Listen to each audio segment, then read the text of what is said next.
हाँ जी। Last class में 4 question हो गए थे, इनमें किसी को कोई डाउट है तो बताइए। 1 2 3 4। नहीं, ये तो क्लास में कर ही लिए थे अपन ने। क्वेश्चन नंबर 5 6 7 8 होमवर्क थे, मैक्सिमम ने कर लिए। क्वेश्चन नंबर 8 पे डाउट है, इसके अलावा किसी और का कोई डाउट है तो बताइए। नहीं। इसमें क्या डाउट आया ये बताओगे जरा मुझे। क्वेश्चन नंबर 8 में एक बार रीड कर लेते हैं, फिर उसके बाद। A and B are partners sharing profits in the ratio 2:1. They decided that with effect from 1st April 2021, they would share the profits in the ratio 3:2. But this decision was taken after the profit for the year ended 31st March 2022 of rupees 90,000 was distributed in the old PSR. कहने का मतलब ये हुआ कि इन्होंने decide क्या किया, इस डेट से 1 अप्रैल 21 से रेशियो चेंज कब हो रहा है, चेंज इन पीएसआर यहां हो रहा है।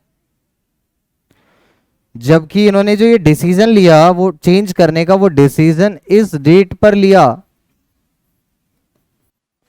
डिसीजन इस डेट पर लिया कि हम इस डेट से अपना जो रेशियो है वो चेंज कर लेंगे। देखो डिसीजन कब लिया, 31 मार्च 2022 को लिया कि हम अपना रेशियो चेंज कर लेंगे 1 अप्रैल 21 से। और ये डिसीजन लिया कब, जब यहां का प्रॉफिट डिस्ट्रीब्यूट कर दिया। तो प्रॉफिट्स डिस्ट्रीब्यूट होने के बाद डिसीजन लिया गया कि रेशियो चेंज यहां से करना है। क्लियर है। और गुडविल का कुछ स्टेटमेंट दे रखा। तो अब आपको जो ये प्रॉफिट्स जो बटे हैं ये किस रेशियो में डिस्ट्रीब्यूट कर दिए आपने, ओल्ड रेशियो में 2:1 में कर दिए। और डिसीजन बाद में लिया कि नहीं यार ये तो इस डेट से हमें किस में रखने चाहिए थे, न्यू रेशियो में। तो अब क्या करें, रेक्टिफिकेशन करना आता है आपको। इस प्रॉफिट को क्या कर दें, ओल्ड में पहले अपोजिट करेंगे, है ना, ओल्ड का अपोजिट करेंगे एंड देन न्यू में एंट्री पास कर देंगे। कोई दिक्कत इसमें? तो 2 एंट्री आ जाएंगी आपके पास में। देखते हैं जरा, आगे पढ़ लेते हैं क्वेश्चन क्या है। Firm's goodwill was to be valued on the basis of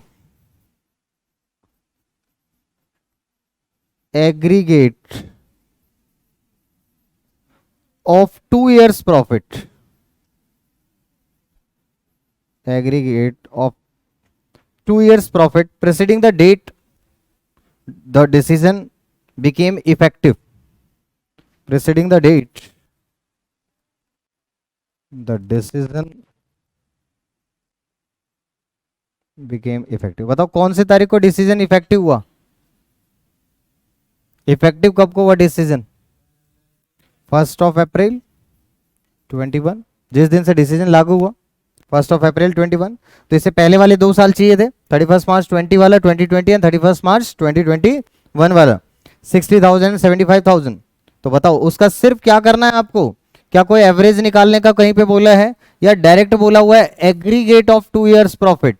सीधे 2 साल का प्रॉफिट आपको क्या कर लेना है, ऐड कर लेना है, टोटल कर लेना है। क्लियर है।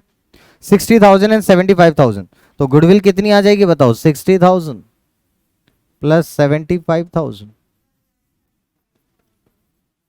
इसमें किसी को कोई डाउट? कई बार क्वेश्चन कुछ अलग हटके कह देता है, जो अपन ने पढ़ रखा है एवरेज प्रॉफिट वगैरह उनसे हटकर कह देता है। तो ऐसी सिचुएशन में अपने को क्या करना पड़ेगा, क्वेश्चन की बात माने या ना माने, क्वेश्चन की बात तो माननी ही पड़ेगी। और इस पे फिर डायलॉग आना चाहिए, कौन सा बताओ जरा। नहीं भूल गए, जो तुमको पसंद वो बात कह दें, अगर तुम दिन को रात कहो तो रात कह दें। तो मतलब question never question the question, question को कभी भी क्वेश्चन नहीं करना चाहिए। क्वेश्चन सही कहे गलत कहे, जो कह रहा है वो कर दो। ठीक है, आगे बात समझ में। आगे देखो, प्रॉफिट दे रखे थे, कैपिटल अकाउंट दे रखे हैं आपके पास 31 मार्च 2022 वाले दिन कैपिटल दे रखी है आपके पास में 1,50,000 for A and 90,000 for B. क्या कैपिटल अकाउंट का कोई लेना देना है? अच्छा, सिर्फ कैपिटल अकाउंट बनाना है तो उसके लिए बैलेंस की जरूरत पड़ेगी। तो आप लिख सकते हैं कि इनके कैपिटल्स कितनी थी 31 मार्च 22, 1,50,000। आइए देखें, पहले ट्रीटमेंट ऑफ गुडविल कर लेते हैं। अच्छा, ये कौन सी गुडविल है? एग्जिस्टिंग गुडविल या self generated goodwill given in adjustment? तो इसका ट्रीटमेंट क्या होगा? न्यू में डेबिट, ओल्ड में क्रेडिट, या तो गेनिंग टू सेक्रीफाइसिंग। और अमाउंट कैसे निकालते हैं गेनिंग टू सेक्रीफाइसिंग में? Total goodwill of the firm multiply by respective gaining और सेक्रीफाइसिंग शेयर। दोनों तरीके से आपको आना ही चाहिए ना, दोनों तरीके से। तो एक तरीका तो था न्यू में डेबिट ओल्ड में क्रेडिट। तो बताओ ए और बी, न्यू में डेबिट ओल्ड में क्रेडिट, न्यू में डेबिट ओल्ड में क्रेडिट करते किसको है? Total goodwill of the firm. अब टोटल गुडविल कितनी है फर्म की? ये अपन ने कंप्यूट कर ली, क्योंकि इन्होंने बोला था एग्रीगेट ऑफ 2 years प्रॉफिट, तो 2 साल के प्रॉफिट को ऐड कर दो। 135 को अब बताओ किस रेशियो में? न्यू में डेबिट, नया रेशियो क्या? 3:2। बताओ 81 और 54,000, 90 और 45। एंट्री क्या बन गई? 9,000 क्रेडिट, और इसमें क्या आ गया? 9,000। तो एंट्री क्या होगी बताओ जरा? कैपिटल या current account? B's capital account debit to A's capital account. ठीक है, 9,000। इस एंट्री में किसी को कोई डाउट? इसका दूसरा ट्रीटमेंट करते तो क्या करते? रेशियो निकाल लेते। तो रेशियो निकालो। सेक्रीफाइसिंग शेयर का फॉर्मूला क्या होता है? पहले ज्यादा मिल रहा था या अब ज्यादा मिल रहा है? पहले ज्यादा मिल रहा था, old share minus new share. रट्टा मारने की जरूरत ही नहीं है, पहले ज्यादा मिल रहा था तो पहले लिखेंगे old share minus new share. A और बी, पहले कितना मिल रहा था? 2/3, 1/3, दोनों एक साथ लिख लें। अब कितना कितना मिल रहा है? 3/5, 2/5। LCM is 15, 5 2 is 10 minus 3, 10 minus 9, 1/15। Sacrifice या गेन? और ये आएगा आपके पास 15, 5 minus 6 minus 1/15, this is gain. Entry निकालने में कोई दिक्कत आपको? जो गेन कर रहा है उसको डेबिट कर देंगे, जो सेक्रीफाइस कर रहा है उसको क्रेडिट कर देंगे। अमाउंट कैसे निकालते हैं समझ में आना चाहिए। अमाउंट कैसे निकालते हैं? Total goodwill of the firm कितनी है? 1 lakh, multiply by respective gaining और सेक्रीफाइसिंग शेयर। क्या आपको ये दोनों तरीके से बात समझ में आई? ये ध्यान रखना, ये दोनों तरीके आने चाहिए। ये दोनों तरीके ऐसे हैं जो ऑलवेज लगेंगे हर क्वेश्चन में, कोई दिक्कत नहीं है। जब भी ट्रीटमेंट ऑफ गुडविल करना होगा तो हमेशा इनसे आंसर आपका करेक्ट आएगा। अब ये तो हो गया आपके पास में ट्रीटमेंट ऑफ गुडविल। तो आप देख सकते हैं गुडविल के ट्रीटमेंट की एंट्री यही कर रखी है। ठीक है, आप देख लीजिए, यही कर रखी है आपके पास में। और अब प्रॉफिट की बात कर लेते हैं। तो प्रॉफिट का ट्रीटमेंट करेंगे तो प्रॉफिट के लिए एंट्री अपोजिट एंट्री करनी पड़ेगी। आपने पहले प्रॉफिट किस रेशियो में बांट दिया? ओल्ड रेशियो में, जो भी क्या है गलत है, तो आप उसको अपोजिट करो। तो A's capital account debit, A's capital account debit, B's capital account debit to PNL appropriation account. कितना प्रॉफिट था इस साल का? इस साल का प्रॉफिट लिखा नहीं अपन ने, 90,000। 90,000 लिखा हुआ है क्वेश्चन में। 90,000 का प्रॉफिट था, ये अपन ने लिखा नहीं था। 90,000 को किस रेशियो में बांट चुके थे उसकी अपोजिट एंट्री करनी है। किस रेशियो में? 2:1 में, तो 60,000, 30,000। और अब करेक्ट एंट्री कर दो कि ये बटना किस रेशियो में चाहिए, PNL appropriation account debit to A's capital to B's capital account. इसमें कुछ था नहीं, रेक्टिफिकेशन लगाना था कि रॉन्ग एंट्री अपन ओल्ड रेशियो में ऑलरेडी डिस्ट्रीब्यूट कर चुके हैं, उसका एक अपोजिट एंट्री डाल दो और एक करेक्ट एंट्री डाल दो जिसमें आपको डिस्ट्रीब्यूट करना है। तो 90,000 को बांटेंगे अपन 3:2 में, 54 और 36 आएगा सही, लेकिन एंट्री तो करके दिखानी पड़ेगी। तो अगर इनका कंबाइंड एंट्री करेंगे तो वही इफेक्ट आएगा जो न्यू में डेबिट ओल्ड में क्रेडिट। मैं आपको बता दूं, ऐसा कोई भी आइटम जिसका ट्रीटमेंट आपके पास में जो इनकम नेचर का होता है, उसका ट्रीटमेंट हमेशा आप ऐसा कर सकते हैं, न्यू में डेबिट ओल्ड में क्रेडिट। वो सेम प्रॉब्लम इसमें आती, बट आप ऐसे करें। रेक्टिफिकेशन सीखा हुआ है ना अपन ने, कि अगर जो रॉन्ग एंट्री हो गई थी उसका ओल्ड में क्रेडिट कर दिया था अपन ने, तो उसको डेबिट कर दिया, उसका अपोजिट, और जो करेक्ट एंट्री करनी है वो करेक्ट एंट्री कर दी से। कोई डाउट यहां तक? तो ये भी आपके पास में कंप्लीट हुआ। तो गुडविल का ट्रीटमेंट आपको अच्छे से समझ में आया सबको? गुडविल का ट्रीटमेंट आपके पास में, गुडविल का मतलब क्या है, incremental profits expected to be earned in future due to past efforts. Past में मेहनत ज्यादा करी है, इसकी वजह से हमें फ्यूचर में प्रॉफिट्स ज्यादा होंगे। तो प्रॉब्लम ये अराइज हो रही है कि मिलना तो चाहिए था ओल्ड रेशियो में, बट क्योंकि इस डेट के बाद प्रॉफिट होगा, फ्यूचर में प्रॉफिट होगा, तो मिलेगा किस रेशियो में, न्यू रेशियो में। ये प्रॉब्लम है। तो इस प्रॉब्लम को सॉल्व करने का तरीका यही था कि ओल्ड रेशियो में मिलना चाहिए, तो क्या करें, जो मिलेगा न्यू में डेबिट, न्यू में मिलेगा इनको न्यू में क्रेडिट, तो क्या कर दो, उसका अपोजिट कर दो, न्यू में डेबिट कर दो, ओल्ड में क्रेडिट कर दो। रेक्टिफिकेशन किया और कुछ नहीं किया।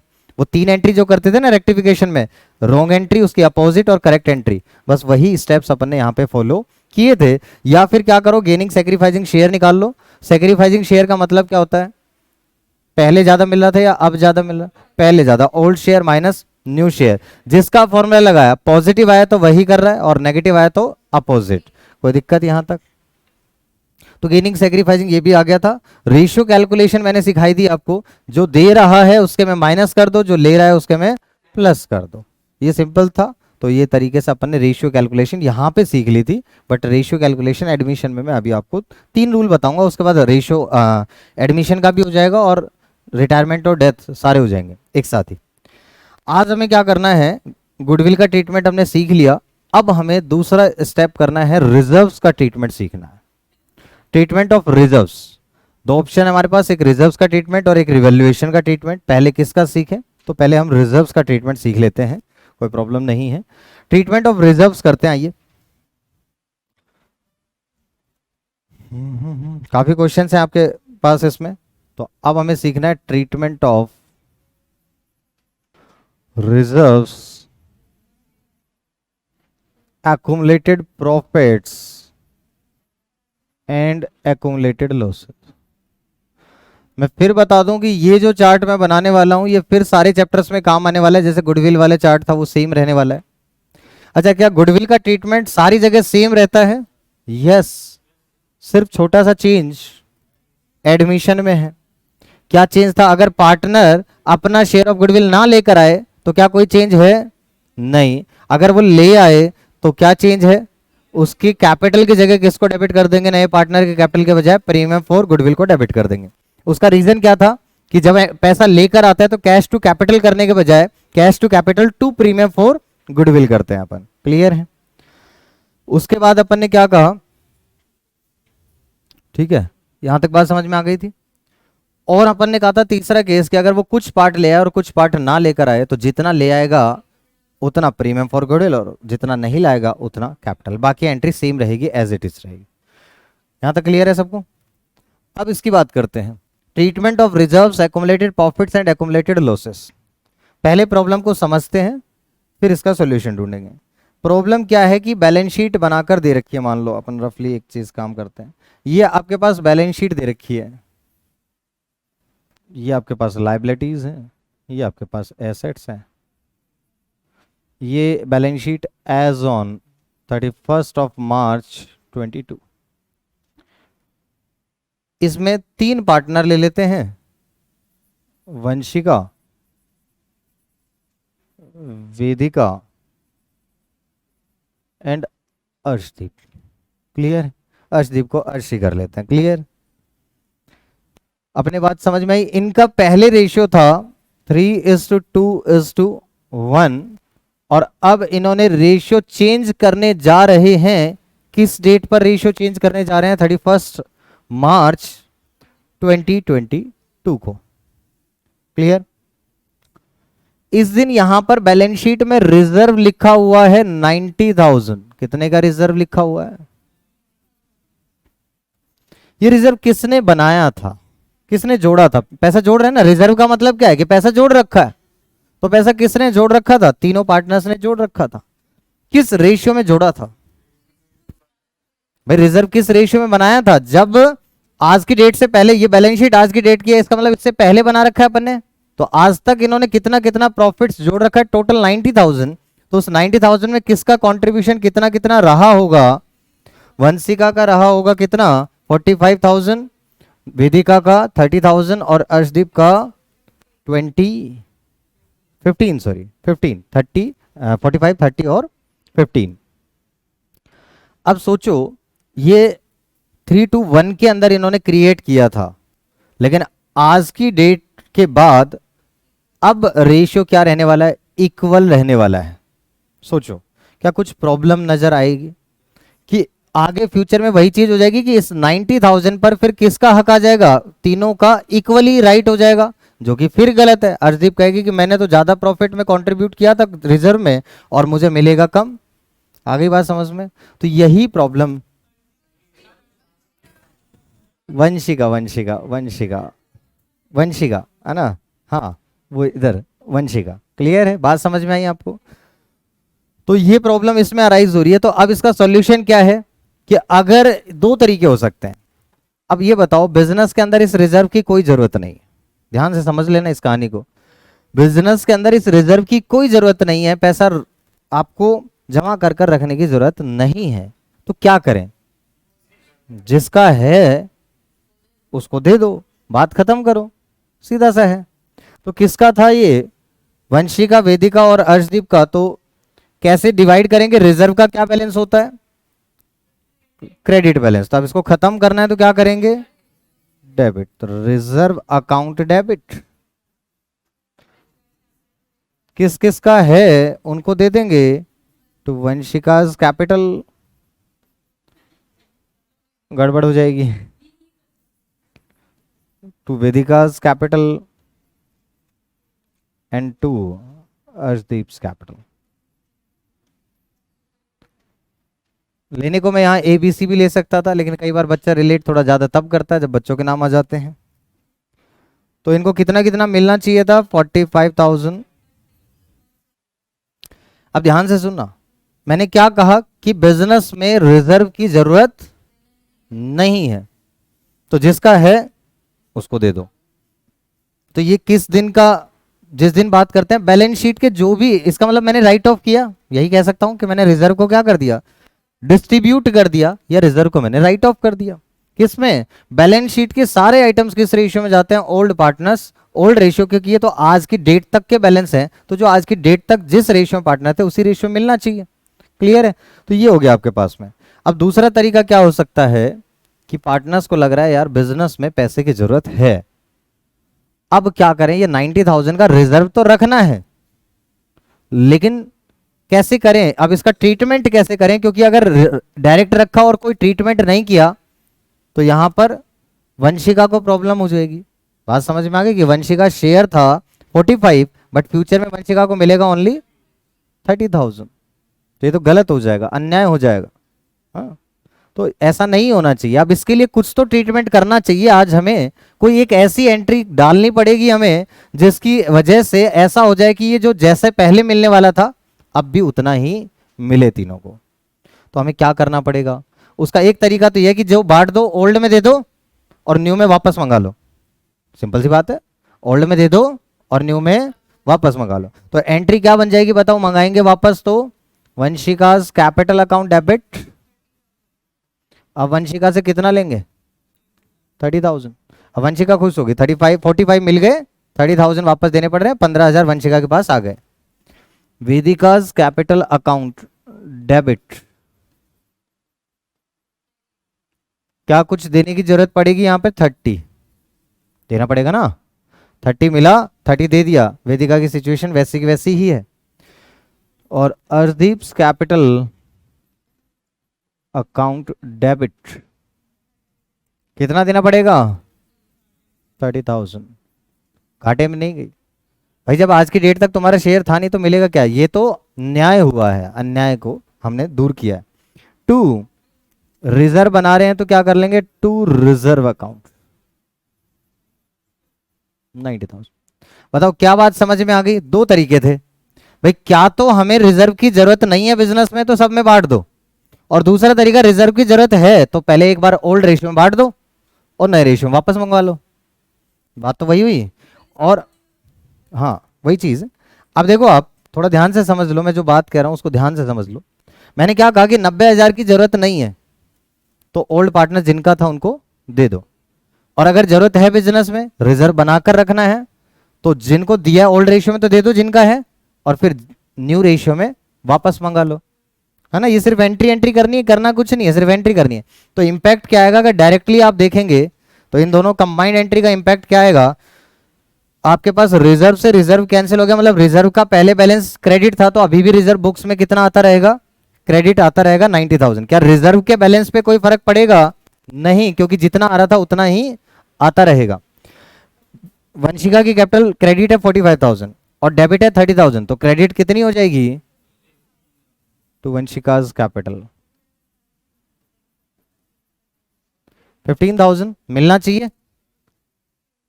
और वेदिका की तो सेम होगी कैपिटल, अर्शदीप का 15,000, तो अर्शदीप लॉस नहीं है, ये उसका कहां लॉस है? तुम ऐसे किसी की इनकम को कह दो कि ये मेरी इनकम है और फिर कह रहे हो कि नहीं वो तो उसको देनी पड़ रही है, फिर तो मेरा बहुत करोड़ों का नुकसान हो गया, पता नहीं मैं तो अंबानी को डेली कितना देता हूं। आगे बात समझ में? ऐसा थोड़ी ना, इनकम दूसरे की है तो उसी की है, मेरी थोड़ी ना है, देना तो उसको पड़ेगा। तो अर्शदीप कैपिटल, क्या ये ट्रीटमेंट समझ में आया? ये किया क्या? अगर मैं इसको ऐसे करने के बजाय और मैं ऐसे कर लेता, न्यू में डेबिट ओल्ड में क्रेडिट, तो बात तो एक ही थी। हाँ क्या कह रहे हो उसने, ये बताओ। इतना क्यों किया? समझाने के लिए कि हो क्या रहा है।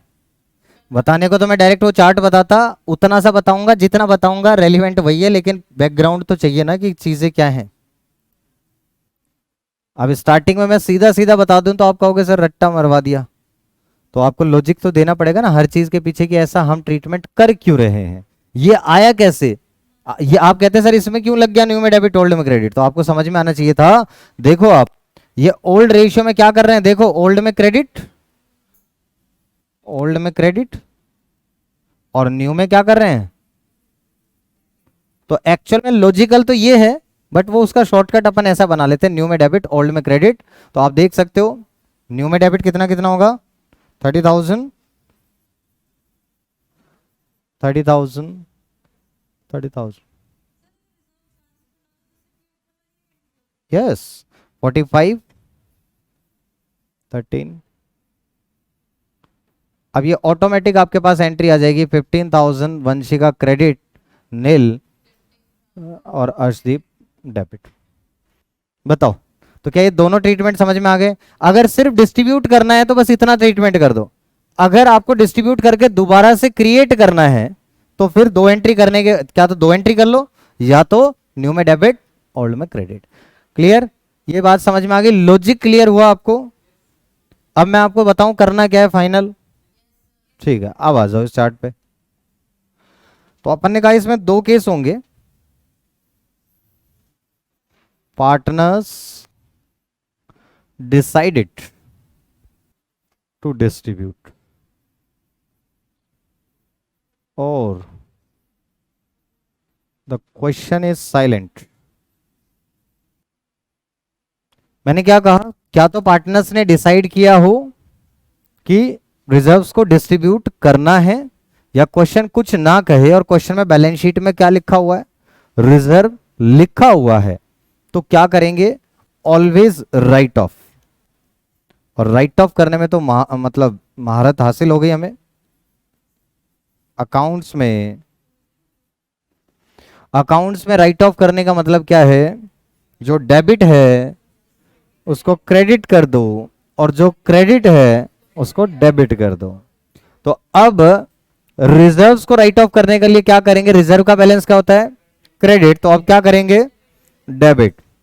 एक्युमुलेटेड प्रॉफिट्स को क्या करेंगे बताओ, एक्युमुलेटेड प्रॉफिट्स मतलब पीएनएल का क्रेडिट बैलेंस गिवन है, तो अब पीएनएल का क्रेडिट बैलेंस गिवन है तो उसको खत्म करने के लिए डेबिट कर देंगे, that is accumulated profits debit, accumulated profits account debit.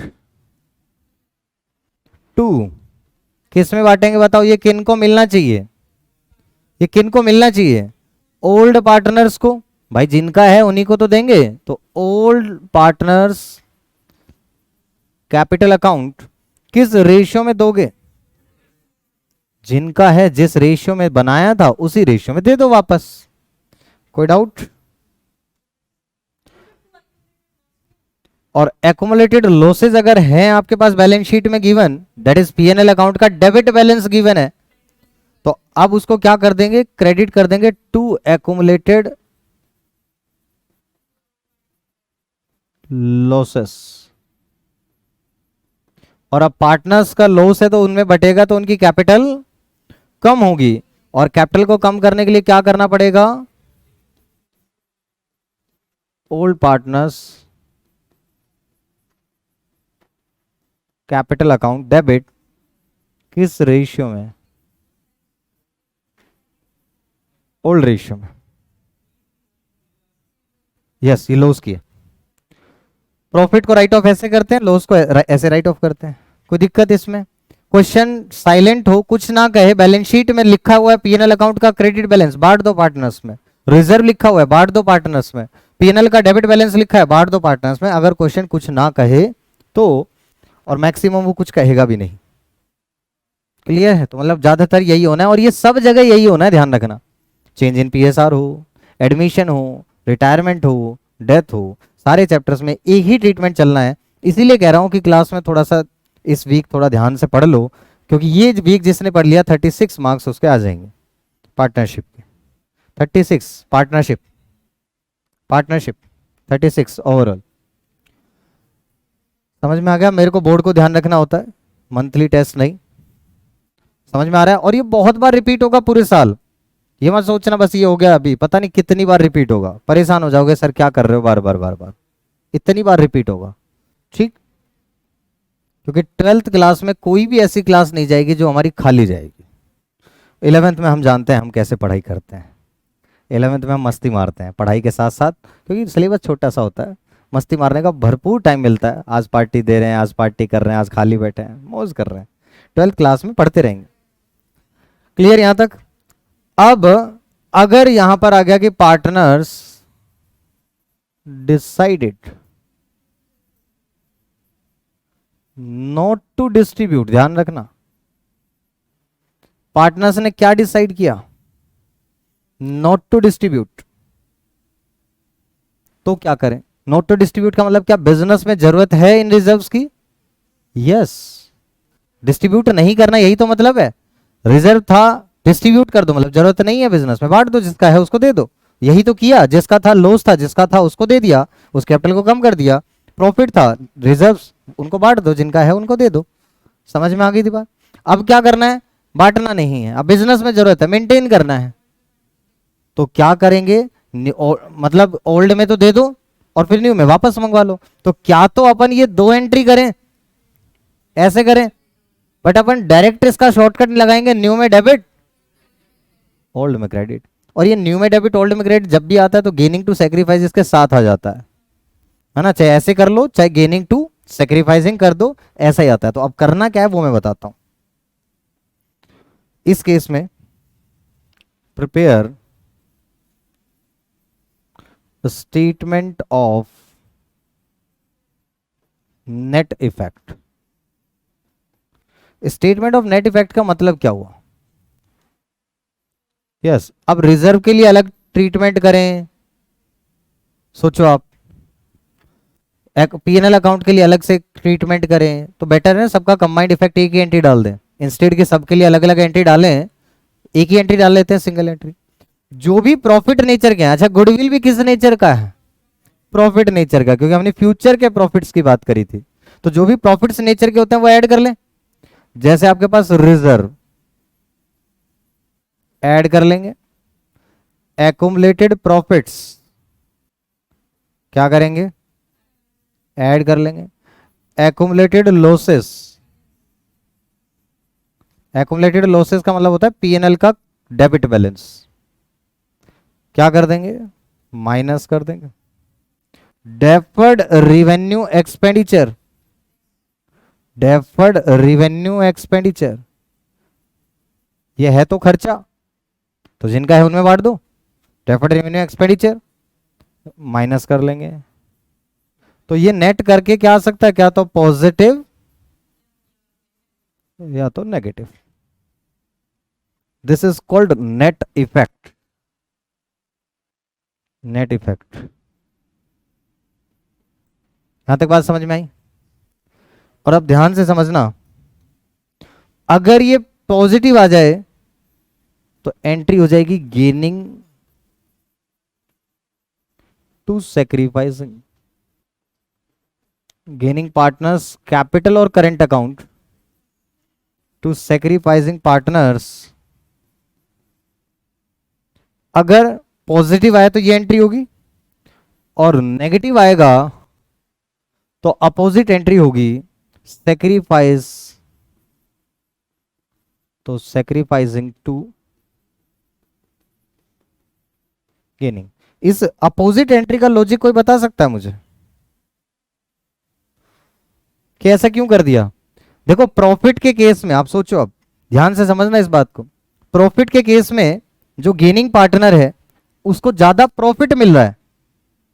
ध्यान से फिर सुन लो, मैं कह रहा हूं प्रॉफिट के केस में अगर कोई गेनिंग पार्टनर है तो उसको ज्यादा प्रॉफिट मिलेगा, तो उसे वापस लेंगे, तो उसकी कैपिटल कम करने के लिए डेबिट करेंगे, और सैक्रिफाइसिंग को देंगे तो उसको मिलना चाहिए, तो उसकी कैपिटल बढ़ेगी।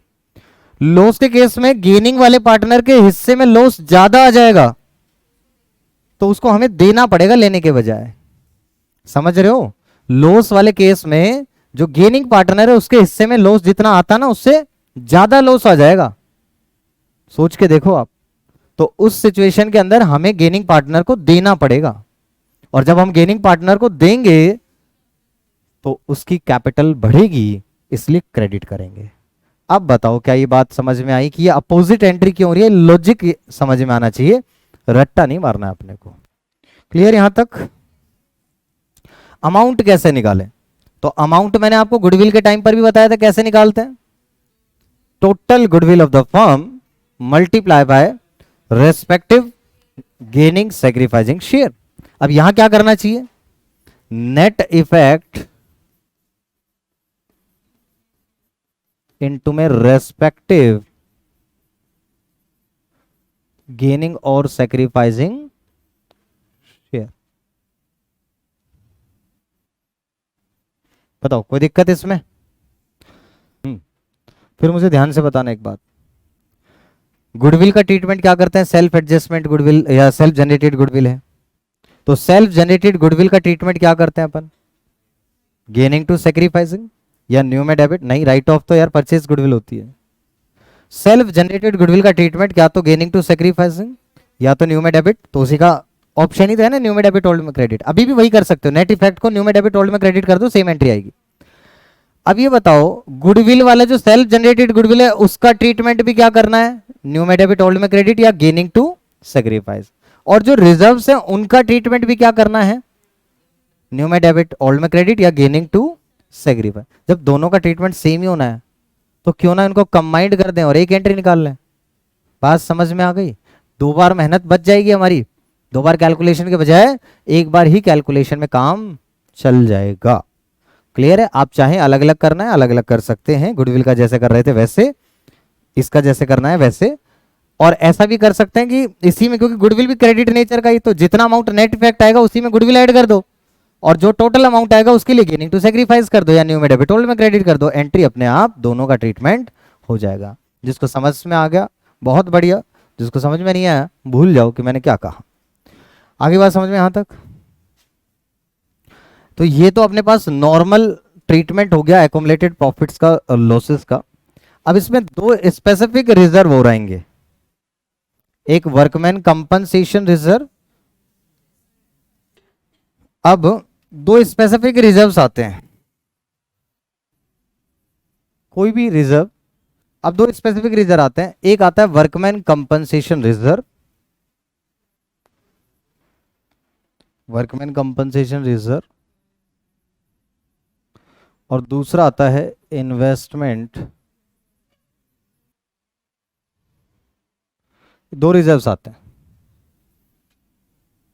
देखो वर्कमैन कंपनसेशन रिजर्व, अगर किसी वर्कमैन के लग जाए काम करते टाइम, हाथ कट गया, पैर कट गया, डिसेबल हो गया, उसको कंपनसेशन देना पड़ता है कि नहीं देना पड़ता? किसी की डेथ हो जाए ऑन ड्यूटी तो कंपनसेशन देना पड़ता है ना।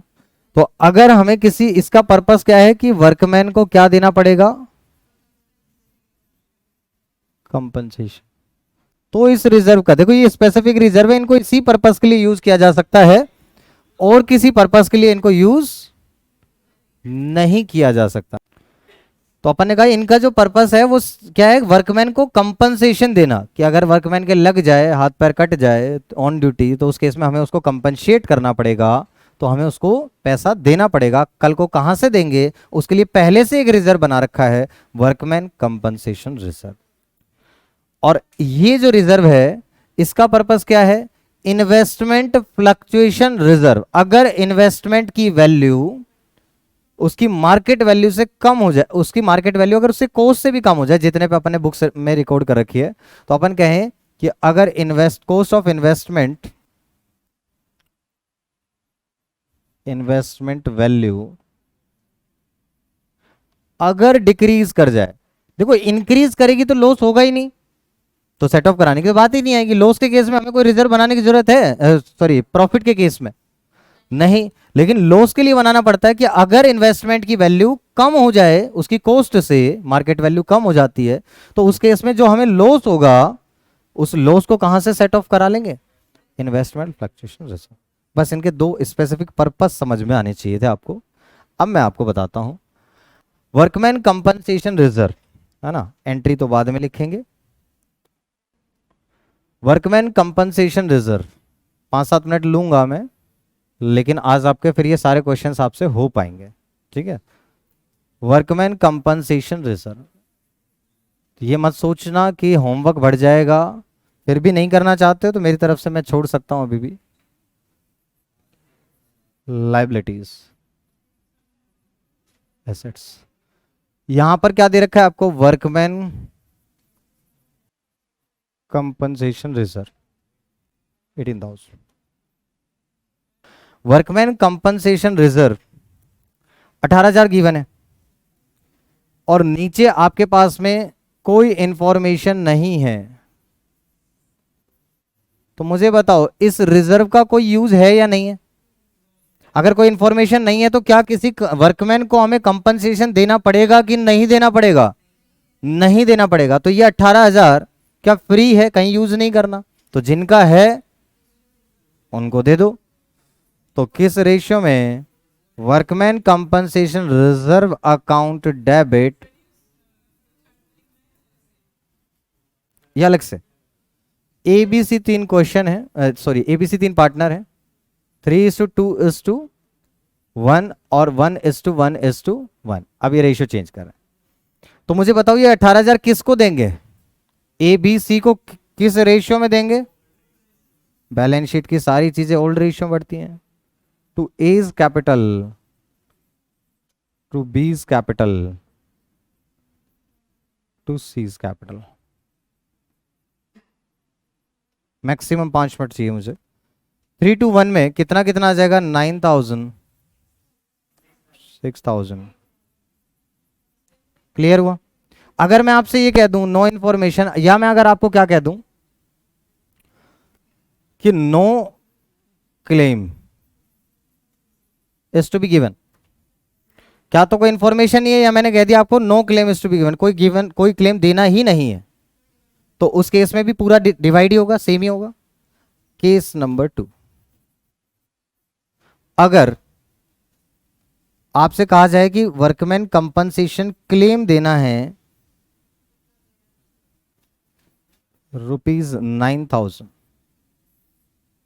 बताओ कितना क्लेम देना है? 9,000। तो इस रिजर्व में से कितना यूज करना पड़ेगा अपने को? तो रिजर्व का तो पूरा का पूरा कैंसिल करो। टू वर्कमैन कंपनसेशन क्लेम, या इसी को to provision for workman compensation claim लिख सकते हो। To provision for workman compensation claim, कितना? 9,000। क्लेम कितना देना है, और बाकी का क्या करें? To A's capital, to B's capital. कितना हो जाएगा आपके पास? 9,000 को किस रेशियो में बांटोगे? 3:1 में। इसमें कोई दिक्कत? Case number 3, workman compensation claim ₹18,000। तो बताओ रिजर्व को कितना कैंसिल करना है? ये तो पूरे अमाउंट से क्रेडिट होगा, डेबिट होगा। टू प्रोविजन कितना बनाना है? To provision for workman compensation claim, कितना क्लेम बनाना है? प्रोविजन, क्या कुछ एक्स्ट्रा बचा तो पार्टनर्स में डिस्ट्रीब्यूट होगा कि नहीं होगा? और case number 4, workman compensation claim 27,000। अब बताओ क्या रिजर्व तो अभी भी पूरा कैंसिल होगा? कितना? 18,000। टू, ध्यान से देख लो कैसे कर रहा हूं, क्लेम जितना करना है देना है उतना तो प्रोविजन बनेगा ही बनेगा। To provision for workman compensation claim, जितना क्लेम देना है 27,000, और जो डिफरेंस अमाउंट आएगा अब हम रिवैल्यूएशन में डाल देंगे। रिवैल्यूएशन एक नॉमिनल अकाउंट है, जब लॉस हो रहा है ना ये हमारा कि 9,000 का खर्चा और है हमारा, तो जब जो भी नुकसान होगा वो रिवैल्यूएशन में क्या होता है? डेबिट। ये नॉमिनल अकाउंट है, debit all expense and losses, credit all income and gains. बताओ कोई दिक्कत? और इसी केस में इस रिवैल्यूएशन को बांट सकते हो आप। तो रिवैल्यूएशन को डेबिट था तो बांटने के लिए क्या कर दें? क्रेडिट कर दें। टू रिवैल्यूएशन अकाउंट 9,000, और केस में बढ़ जाएगा इज कैपिटल। रिवैल्यूएशन का ना ये अभी आपको समझ में आएगा, मैं नेक्स्ट क्लास में बताऊंगा। Is capital, B is capital account, C is capital account. Yes, revaluation का प्रॉफिट ओल्ड रेशियो। लॉजिक क्या है?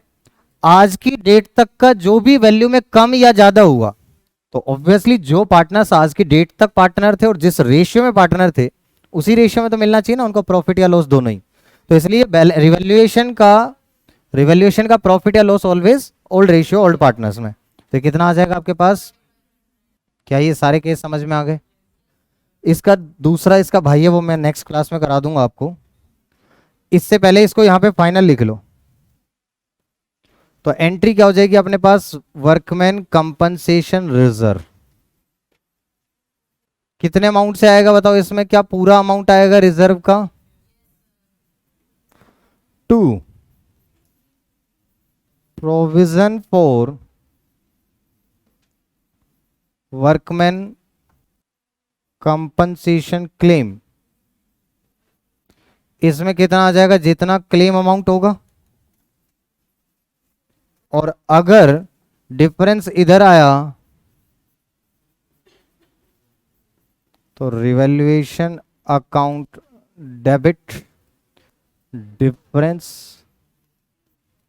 और अगर नहीं, ये मैक्सिमम केस में क्या हो सकता है? एंट्री यही बनेगी आपके पास में।